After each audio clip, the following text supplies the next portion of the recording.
देखो यार, मुझे भी पता है कि मूवीज के नाम पे ना बॉलीवुड ने पूरा बवासीर फैला के रखा है सारी दुनिया में। बट अभी भी ऐसे कुछ डायरेक्टर्स हैं जो काफी सेंसिटिव टॉपिक्स पे मूवीज बना रहे हैं। ऐसी ही एक फिल्म का एग्जांपल है जिंदगी इन शॉर्ट, और इस फिल्म को IMDb पे भी 8.3 रेटिंग मिले हैं आउट ऑफ 10। वैसे तो ये फिल्म 2020 में रिलीज हुई थी, लेकिन मुझे हाल ही में मौका मिला इसे देखने का, और मैं बता रही हूँ गाइस, मजा आ गया मूवी देख के। अगर मैं इन शॉर्ट बोलूँ तो ये फिल्म पूरी तरह से औरतों के आसपास घूम रही है। इस फिल्म में आपको ऐसी लड़कियों की कहानी मिलेगी जो कि काम कर रही हैं, ऐसी लड़कियों की कहानी मिलेंगी जो कि हाउसवाइफ हैं, स्कूल में पढ़ रही हैं, डॉक्टर हैं। तो ट्रस्ट मी, अगर आप फीमेल हैं और आपकी ऑडियो सुन रहे हो या फिर आपकी मूवी देखने वाले हो तो आप 100% रिलेट कर सकते हो। आई लव मूवीज, बट मुझे ऐसी फिल्में ज़्यादा पसंद है जिनमें कि हमें डिफरेंट कहानियाँ सुनाई गई हों। तो ये हमारी दूसरी तरह की फिल्म है जिसमें कि हमें 7 अलग अलग तरह की कहानियाँ सुनने को मिलेंगी। इस फिल्म की हमारी पहली कहानी का नाम है पिन्नी, जो कि सुधा से स्टार्ट होती है। सुधा जी का किरदार नीना गुप्ता जी ने निभाया है, जो कि अपनी हर एक भूमिका बहुत ही कमाल की निभाती हैं। तो कहानी की शुरुआत सुधा जी से होती है, जो कि सुबह सुबह उठ के तड़के एकदम पिन्नियाँ बना रही हैं। वो इस काम में एकदम माहिर हैं, तो हर कोई उनसे उनकी पिन्नियों की ही डिमांड करता है। अब जैसे कि उनकी बेटी की बात ले लीजिए, उनकी बेटी भले ही उनसे दूर रहती है, लेकिन हर महीने उनसे पिन्नियाँ जरूर मंगवा लेती है। नीना जी अभी अपने काम में लगी ही होती हैं कि उनका फोन बजने लग जाता है। अब उन्हें अपना फोन नहीं मिलता। ट्रस्ट में, जहाँ सुधा जी को अपना फोन मिलता है ना, मुझे अपनी मम्मी याद आ गई। सुधा जी को अपना फोन मिलता है फ्रिज में, तो वो फ्रिज से अपना फोन निकालती हैं और अपनी बेटी से ईयर प्लग लगा के बात करना शुरू करती है। साइड बाय साइड उनकी एक नकचड़ी नौकरानी भी है, जो कि इस बात से हमेशा नाराज रहती है कि सुधा जी उनके लिए पिन्नियाँ नहीं बनाती, बाकी सबके लिए बनाती है। वहीं बैकग्राउंड से सुधा जी के हस्बैंड की आवाज आती है, जो कि चाय के लिए पुकार रहे हैं। अब सुधा जी के हस्बैंड की एक कमाल की बात है कि उन्होंने पिछले 30-40 सालों से सिर्फ कमरे में ही चाय पी है। वो कभी भी डाइनिंग टेबल पे आके सुधा जी के साथ बैठ के चाय नहीं पीते। सुधा जी चाय बनाती हैं और साथ में पराठे बनाती हैं और अपने हस्बैंड को सर्व करती हैं। जैसे कि मैंने कहा कि सुधा जी सबके लिए पिन्नियाँ बनाती हैं, तो वो अपनी देवरानी के लिए भी शुगर फ्री पिन्नियाँ भेजती हैं। लेकिन इस कहानी में आप एक कमाल की चीज नोटिस करेंगे कि एक हाउसवाइफ अपनी फैमिली के लिए कितना कुछ करती है, बट फिर भी उसे रिटर्न में आई डोंट थिंक कि हम कुछ दे पाते हैं। सुधा जी रोज अपने पति के पीछे भागती हैं ताकि वो उन्हें लंच बॉक्स पकड़ा सकें और उन्हें एक पिन्नी खिला सकें, लेकिन उनके हस्बैंड 98% इंडियन हस्बैंड्स की तरह उनको इग्नोर करके चले जाते हैं। अब ये कहें कि ये उनका रोज का रूटीन बन गया है, लेकिन उनका इस तरह का व्यवहार देख के एक दिन सुधा जी के सर के ऊपर से पानी निकल जाता है। तो इस दिन वो बहुत ज़्यादा गुस्से में है।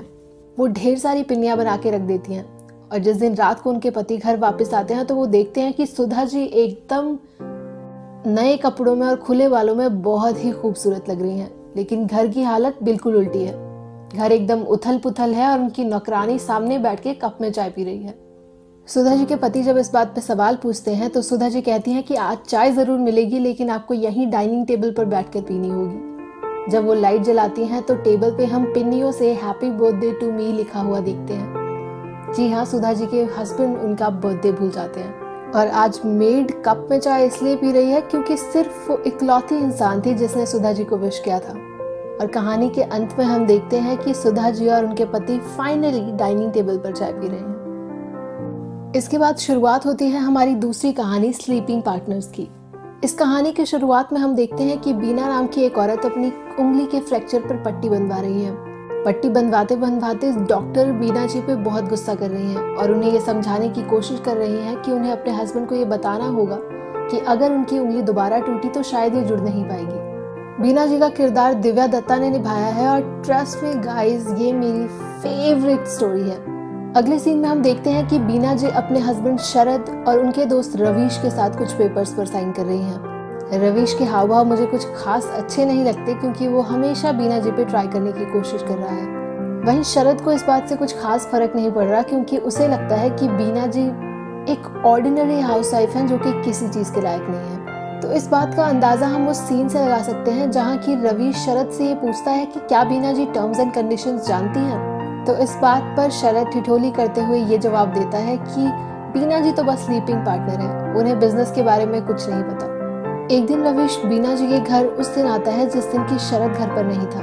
और वो बीना जी से कहता है कि उसकी शादी तय हो गई है और वो गायत्री नाम की एक लड़की से शादी कर रहा है। जब घर की नौकरानी बाहर चली जाती है तो हम देखते हैं कि शरद बीना के साथ जबरदस्ती करने की कोशिश करता है। बीना दरवाजा खोलते हुए उसे घर से बाहर जाने के लिए कहती है कि तभी रवीश उसे गले से लगा लेता है। देखते ही देखते बीना और रवीश मुझसे आगे नहीं बोला जाएगा, मतलब बहुत कुछ होता है, आप समझ जाओ। और जो बहुत कुछ होता है वो रोज होता रहता है, इतना रोज कि एक दिन शरद का बिजनेस पार्टनर भी बीना के घर आता है, जहाँ की वो रवीश को बाहर जाते हुए दिखता है। अब इंडियन अंकल जी हैं, आए हैं घर पे, कुछ देखा है तो चुगली ज़रूर लगाएंगे, तो ऑब्वियसली 100% वो शरद को जाके बता देते हैं। शरद इस बात पर आकर बीना से सवाल करता है तो बीना उसे अपने और रवीश के अफेयर के बारे में बता देती है। जैसे ही शरद रवीश और बीना के अफेयर के बारे में सुनता है तो वो ठहाके लगाकर हंसना शुरू कर देता है, क्योंकि शरद को इस बात पर पूरा भरोसा था कि बीना एक बहन जी तरह की लड़की है जिसका कि रवीश जैसे मॉडर्न लड़के के साथ कोई भी संबंध नहीं हो सकता। यहाँ तक कि शरद उसे ये तक कह देता है कि वो एक मानसिक रोगी है और हो सकता है कि वो अपना और रवीश का अफेयर इमेजिन कर रही हो। ये सब होने के बाद शरद बीना को बिस्तर पर ले जाता है और उसके साथ ज़बरदस्ती करता है। ज़बरदस्ती करते हुए वो उसकी उंगली दोबारा तोड़ देता है, जिसकी वजह से बीना दर्द से ज़ोर ज़ोर से कराती है, लेकिन शरद को कुछ खास फर्क नहीं पड़ता। जब शरद सो जाता है तो बीना उसे सोता हुआ छोड़कर बाहर हॉल में आ जाती है और वो बस इसी बारे में सोचती रहती है कि आखिर आगे उसे क्या करना है। कि तभी उसी वक्त रवीश का उसे एक मैसेज आता है। बीना उसके सारे मैसेजेस इग्नोर करती रहती है कि थोड़ी देर बाद हम देखते हैं कि रवीश उसे एक वीडियो क्लिप भेजता है। ये वीडियो क्लिप बीना और रवीश का था, जो कि रवीश ने बीना की मर्जी के बिना रिकॉर्ड किया था और बीना को इस बारे में बिल्कुल नहीं पता था। वो वीडियो क्लिप देखते ही बीना उसे कॉल लगाती है और उसे डिलीट करने के लिए कहती है। बीना उसे बार बार फोर्स करती है कि वो MMS डिलीट कर देना चाहिए, लेकिन रवीश को उसका ऐसा करना बिल्कुल पसंद नहीं आता और वो उसे गाली गलौज करते हुए फोन काट देता है। तो अब कहानी में हम ऐसा कुछ देखते हैं जो कि बिल्कुल एक्सपेक्टेड नहीं है। बीना सुबह सुबह उठ के पुलिस स्टेशन जाती है और पुलिस स्टेशन पहुंचकर वो अपने हस्बैंड शरद के ऊपर मैरिटल रेप का केस करती है और वहीं दूसरी तरफ वो रवीश को ब्लैकमेलिंग के इल्जाम में पुलिस में अंदर करवा देती है। शरद इस बात पे जोर डालता है कि उन्हें घर जाकर बात करनी चाहिए और घर का मामला ऐसे बाहर नहीं उछालना चाहिए। इस बात पर बीना कन्विंस हो जाती है और वापस घर आ जाती है। शरद उसे बार बार कहता है कि वो उसे दूसरा मौका देने को तैयार है, बस उसे उससे माफ़ी मांग लेनी चाहिए। इस बात पर बीना हंसती है और वो अपना और रवीश का क्लिप उसे दिखाती है, जिससे कि शरद को इस बात पे पूरा भरोसा हो जाता है कि उसका और रवीश का अफेयर कोई इमेजिनेशन नहीं बल्कि एक सच्चाई था। तो तभी हम देखते हैं कि रवीश भी उनके घर पर आ चुका है और वो बीना पे बहुत गुस्सा कर रहा है और उस पर चिल्ला रहा है। जब शरद रवीश से इस बात की वजह पूछता है तो वो बताता है कि बीना ने गायत्री को उसका और रवीश का MMS भेज दिया है। इस बात पर शरद कहता है कि ऐसा हो ही नहीं सकता, क्योंकि बीना जी के पास तो गायत्री का नंबर था ही नहीं। इस बात पर हम बीना जी का एक साइको सा रिस्पॉन्स देखते हैं, जिसपे कि वो ये कहती हैं कि वो वीडियो उन्होंने ही गायत्री को फेसबुक के थ्रू भेजा था। अब आता है मूवी का मेरा फेवरेट पार्ट, जहाँ की रवीश बीना को इस बात की धमकी दे रहा है कि वो किसी पॉर्न साइट पर उसकी और अपनी वीडियो डाल देगा। तो इस पर बीना बहुत ही दबंग अंदाज में I am not appreciating it, मैं बस दिव्या दत्ता की एक्टिंग की बात कर रही हूँ कि उन्होंने इतने बोल्ड अंदाज में इस चीज़ का जवाब दिया है कि आप बिलीव नहीं करोगे। ट्रस्ट मी, आपको ये मूवी देखनी पड़ेगी इसके लिए। इस बात पर बीना जी कहती हैं कि मैं एक नॉर्मल आंटी हूँ और तुम MLA की बेटे हो। अगर ये MMS वायरल होता है तो ट्रस्ट मी 10,000 आंटियों के MMS पड़े होंगे, मुझे कोई फर्क नहीं पड़ेगा। तुम MLA की बेटे हो, तुम सोचो तुम्हारा क्या होगा। तो यहीं हम इसके साथ देखते हैं कि ऑलमोस्ट कोई कुछ नहीं करने वाला, क्योंकि हस्बैंड मैरिटल रेप के केस में फंस जाएगा और रवीश अपनी और अपने पापा की पूरी इमेज और पूरा करियर स्पॉइल कर देगा।